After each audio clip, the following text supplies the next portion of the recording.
Right, here we are in Hong Kong. Alright, so we arrived in last night from Singapore, flew in, landed around 8 p.m, made our way to the hotel, which is the Ramada Harbourfront. I'll do a room tour later of the hotel. And we got to the hotel, went out for a bite to eat. It was absolutely pouring down. And then we got back to the hotel, and now we've got a full day here in Hong Kong. So let's see what we can do and get up to whilst out and about in the wonderful city of Hong Kong. We were here last, we've only been here one other time, we were here 6 years ago. So it'll be interesting to see what's the same, what's different, and how the city is tracking and vibing. Already we're getting little senses of nostalgia. We lived in China for a little bit, not in Hong Kong, but we lived in a city called Ningbo, which is by Shanghai. So already we're getting little flavours of our time that we spent living here in this part of the world. So let's see what the day involves. First stop, we've got to find something to eat.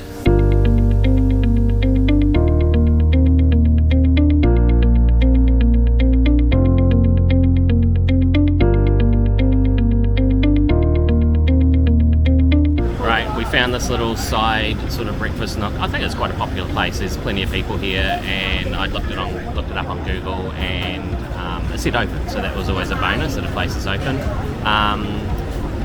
Sort of interesting mix of breakfast options. I'm going with the condensed milk and peanut butter on toast and so Flynn, and I'm having a milk tea. Breakfast options very similar to what we have back where we live in Singapore, actually. There's kaya toast as an option, there's bacon and eggs, there's pineapple bun with a wedge of butter, and all those sorts of things.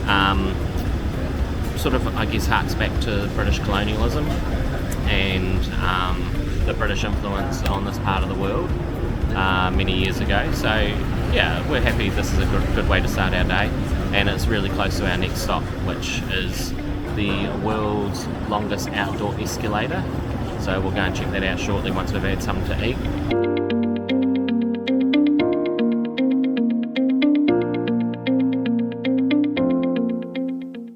Okay, so now it's time for Harry's food reviews. It's good! So here we got like some tomato like saucy type thing mixed with some instant noodles and some sausages. So first I'll try the sausage.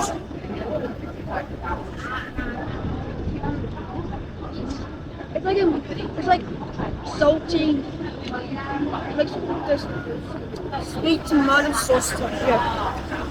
So now I'll take the noodles.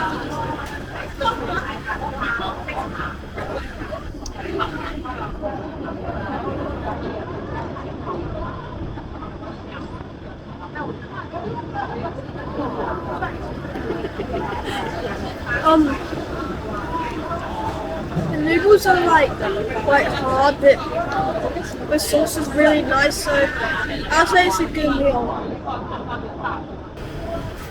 It's always good when you're in a different country and you see a little bit of New Zealand. So just spin you around here. Here is Anchor Milk poster. Down the bottom there is the Kiwi flag, so that's pretty cool. Alrighty, so that's breakfast done. I'm feeling full. Look, across the road, got to be watching. That's breakfast done, feeling nice and full now and content, which is always a good thing. Now we're off to find the world's longest escalator. So Hong Kong Island is obviously very hilly, very steep hills actually. Just climbing down a hill right now, and we're making our way to Queen Road, I believe, and that's where the start of this escalator is. So the escalator is 800 metres long, so it's quite long, and it was built in 1993 to help the locals commute to and from work. It has an elevation of 135 metres and is surrounded by many shops and cafes and all that sort of thing. So we're going to go and have a look, see what it's all about. I'm always keen on these sorts of things, these little extras that you get in large cities that are special. They're special because it's the world's longest, right? We're all about, as humans, we're all about the records and that sort of thing. So anyway, I've just got to cross this busy road and I'll check in with you shortly. Right, we found it. We're going to make our way up these escalators. Oh, the first one's a travelator, which is interesting. Then we will see what the view's like at the top.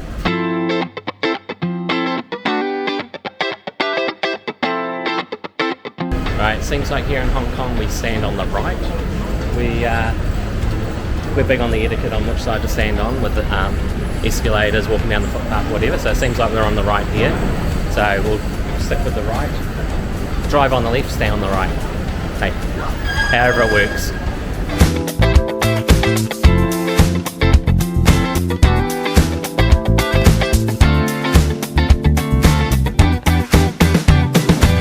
Okay, so it's not one continuous escalator, it's in sections. Obviously you've got to be able to hop on and off at different street points.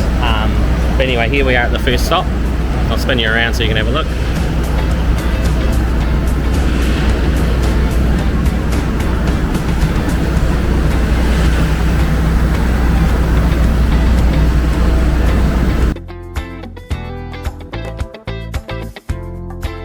It's actually a really cool way to see the city, see different shops. Well, actually I might go there later, or I might go and check that part out later, so it's actually really cool in that respect. Just a point of reference, it only goes up. So what goes up doesn't necessarily come down. It's stairs only on the way down, and escalator or travelator on the way up.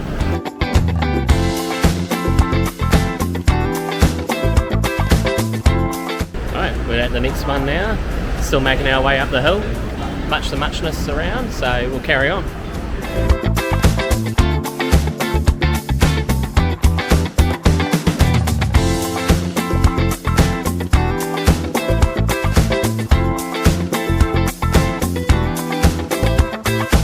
Sometimes you got to go down before you go up, I guess. Right, now we're into steps. We're into traditional steps now.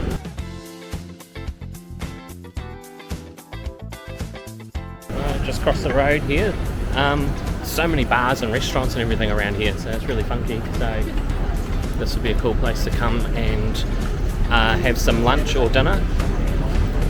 Just be careful hopping on and off the escalator though. Anita nearly had a wee accident back there, so definitely take care of yourself.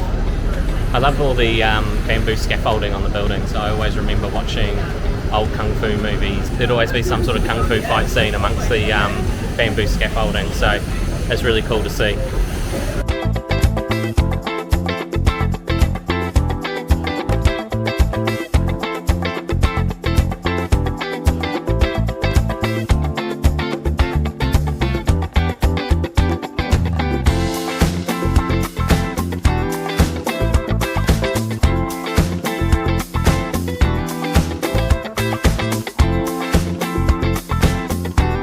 It's interesting when you're living in a highly dense population like here in Hong Kong, and all the little nooks and crannies are used to that absolute maximum to maximise the amount of space they have. So it's really cool to see.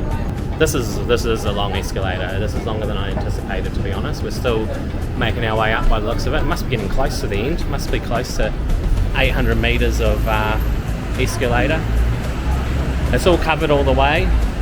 It's well used, there's plenty of people. It has thinned out. There's not as many people now on it as there was, so it has thinned out, but it still keeps going.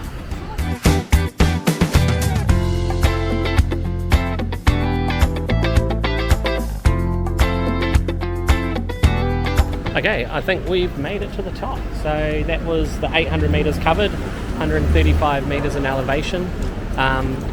Plenty of shops and everything to check out, like I said earlier. So what we're going to do now is I need some water because it is muggy and I need to replace some of the fluids I'm losing, even though I didn't do much walking then and it was all electronic going up the stairs, or as we like to say, moving stairs.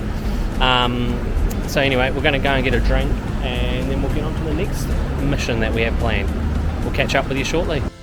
Right, we're back in our room and glad to have a little bit of aircon, to be honest.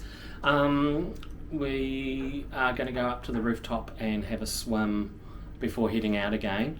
But I thought while we're here, I'll just do a quick little room review. Now, it's a tiny little room, pretty small, which is not surprising on Hong Kong Island because everything is restricted by space. But anyway, here we go. So I'll just spin you around. And this is it. Alright, so there's the bed, safe on the left, which is good. Nice big bed. It's hard, it's not soft. Traditional. Tea, coffee, TV. I went through the channels, not much on. But great view though of the hill and the buildings and the apartments.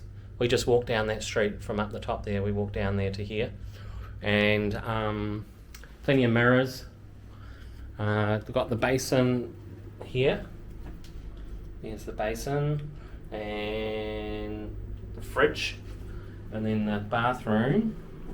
Great pressure on the shower. I've already had a shower. Let's watch.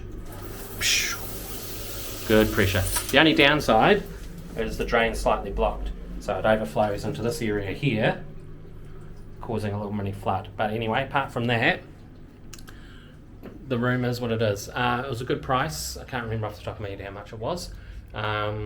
But if you're really keen, you can just let me know and I'll let you know. Alright, so that's the Ramada Harbourfront. Boys' room similar, but they've got twin room. Alright, going for a swim and we'll check in later. Alrighty, we've had a swim and we've left the hotel and we're on our way now to the central Hong Kong Island pier to catch the Star Ferry. But before we do that, we thought we might grab some lunch. Just found a dim sum place on Google just up here. So we'll make our way down and see if we can get some dim sum. I'm not sure. It sounded like you might have to queue for a table. So I'm not sure if we're in the zone for queuing for a table at this point. So we'll see how busy it is when we get up there. So anyway, if not, we'll find somewhere else to have a bite to eat. There's plenty of places, but you know, if Google says so, then we'll do what Google says. So we'll go and check it out. Alrighty, we're in Dim Sum Square, which we found. It was just a little sidewalk restaurant, but we found it on Google. It was a tick sheet option for ordering, and also there's some chef specials on the back of the menu as well. So we've ordered an array of food which we're going to share. We're going to do a bit of sharing for this lunch, and I'll show you some of the food that we order as it arrives. Very similar to a lot of the food that we order when we are in Singapore, just at the local hawker centre, so we're pretty familiar with it, but still, hey, when in Hong Kong, you've got to eat like the locals. So now it's time for Harry's food. It's good. So here we've got like it's kind of like a spring roll, but like got like some, it's like glutinous rice, and it's got the, what is it again in there? I can't remember, to be honest, Harry. Mystery meat, I guess. Barbecue pork. Barbecue pork. Yeah. How do I? There's your glutinous rice. Get that in you.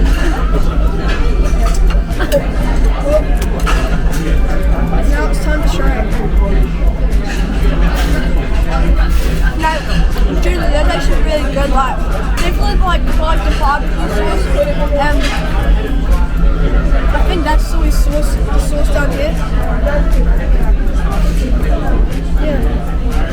So I'll give it a very good.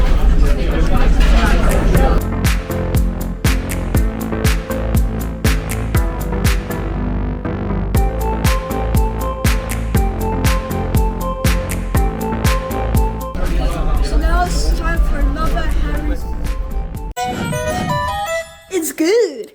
So right here I got some sweet sour chicken. It might be an first too big.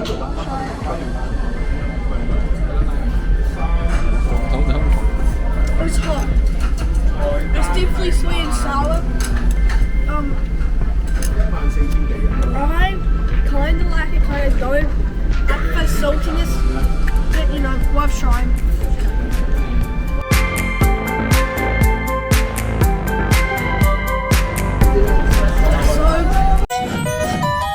It's good. Now it's time for the, I think it's beef, right?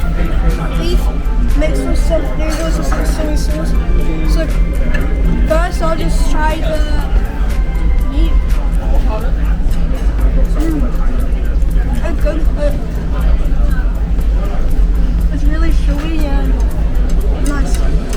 that's lunch done. We're going to make our way down now to the Ferry Pier and catch the Star Ferry over to Kowloon side.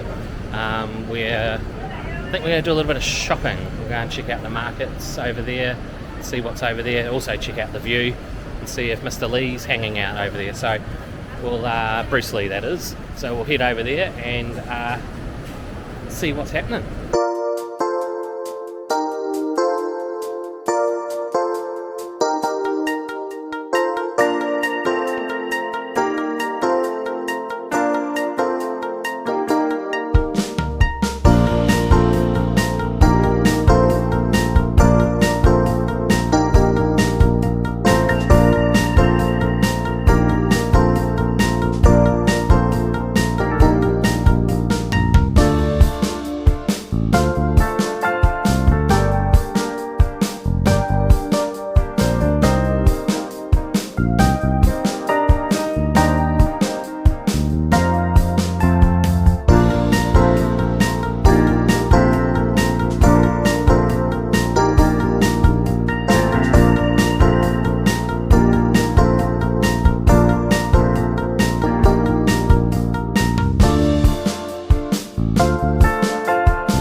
Right, here we are on the Star Ferry crossing over to Kowloon.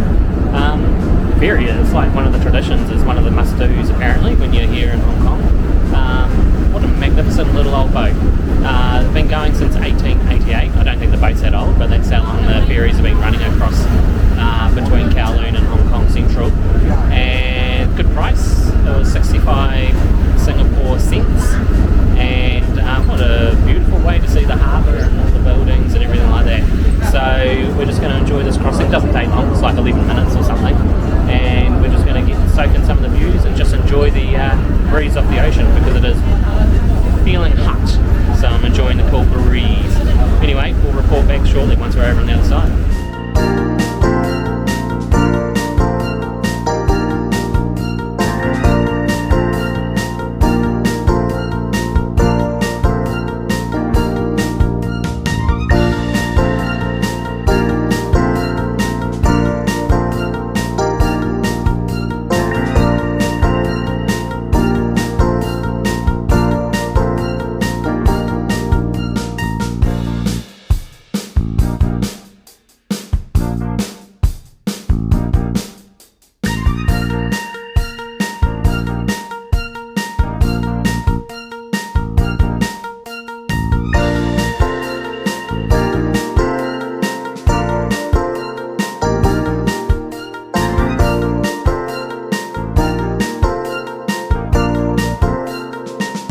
Okay, here we are on the Kowloon Promenade. We've just taken the walk down from the Star Ferry Pier down to, and behind me over here is Mr. Bruce Lee, and striking his iconic pose. And around this way, I'll spin you around, is the Hong Kong Island, the iconic skyline. Obviously at night you can get the night show happening. We saw, oh hello, at night you can get the night show happening. We saw the night show when we were here 6 years ago, and yeah, it's really cool. It's about 10 minutes, and I think it goes on the hour from 8 and 9. I could be wrong there. I might be thinking of the fountains in Singapore. Anyway, very busy along here. Lots of people, lots of tourists visiting, I think from mainland China mainly. But we just enjoyed our nice stroll along, and I think we need an ice cream now. So we're going to go and grab an ice cream and just sit somewhere in the shade and just relax for a little bit, and before we move on to our next mission. Alright, Mr. Lee. Hey, what a legend. I used to love watching his movies, still do, still watch his movies now. So anyway, we'll see what happens next. Right, well, we made it to Sneaker Street and we're having a look. There's some great shoes, some really good nice shoes in that, but the prices are pretty standard for worldwide prices, so we're not exactly going to be saving any money buying shoes here. So we're going to keep walking down, and I think if we keep walking down the way I'm going now, we will head to Ladies Market. So we'll go and check out Ladies Market and see what's down there. Don't know if we'll come away with anything on this little shopping trip, but that's not too much of a worry for me, but we'll see how Anita goes. Check in shortly.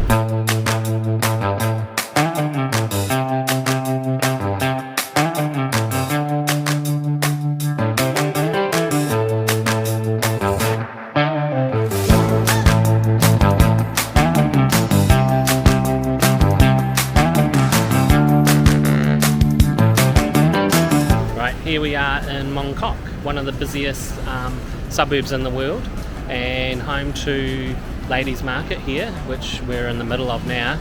The boys and Anita are off ferreting around different stalls, like over hundreds of stalls here, all sorts of different things. You know, the usual eclectic compilation of items that you would get in the usual sort of stall market area.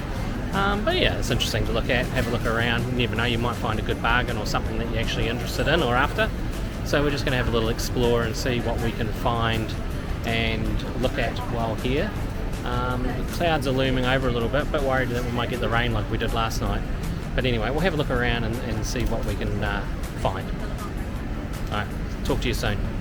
Right, we finished our big day out in Hong Kong at the market.